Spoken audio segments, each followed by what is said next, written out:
I've seen Travis Fimmel in a few things before, and he's always been okay. But it's always been in dramatic roles, and he hasn't really managed to impress me that much. Well, in this it's more of a comedic role, and you know what? He's fantastic. Even just his expressions and the subtle way he moves and carries himself is funny. So apparently he's a really good comedic actor, and I had no idea. And I wish he did more roles like this, because he's easily the highlight of the movie for me. Something I did not expect, because this is a heist movie, and that's really what drew me to it. And while the heist portion is good, it's not amazing, and I've seen a lot better. And honestly, there's not that much of a focus on the heist itself. There's a fair amount of it, but there's also a few other things going on. And while I did like the movie, I thought it started off a lot stronger than it ended. The beginning is just so tightly paced and there's so much humor in it that I was really enjoying it. But the further along it gets, the more the humor starts to taper off. Which really is a shame, because that was one of its strongest elements. But instead it starts to focus more on the heist itself and also the police investigation, which is led by Forrest Whitaker, who's looking pretty good, by the way.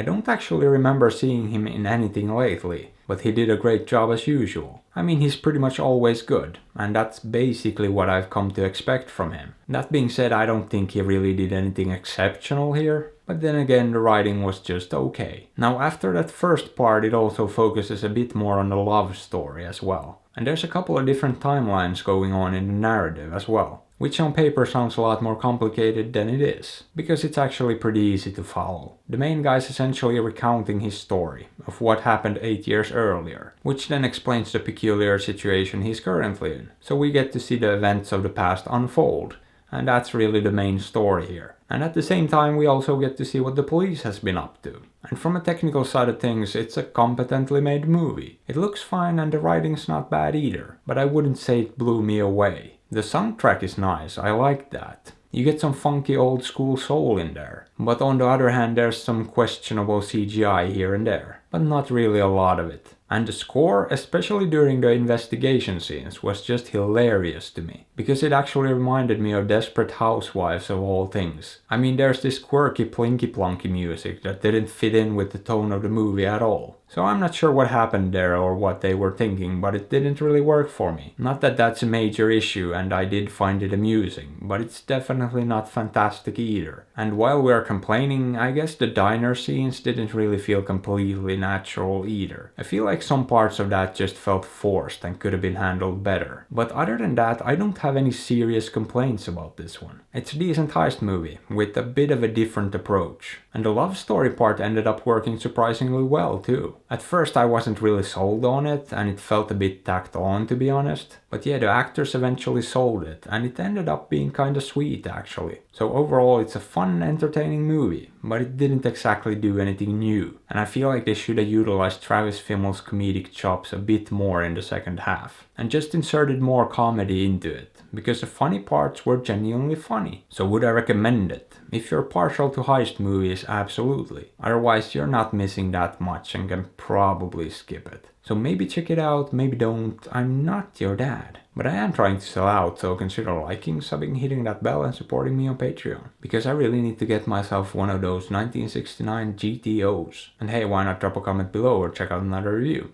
I'd appreciate it. Thanks.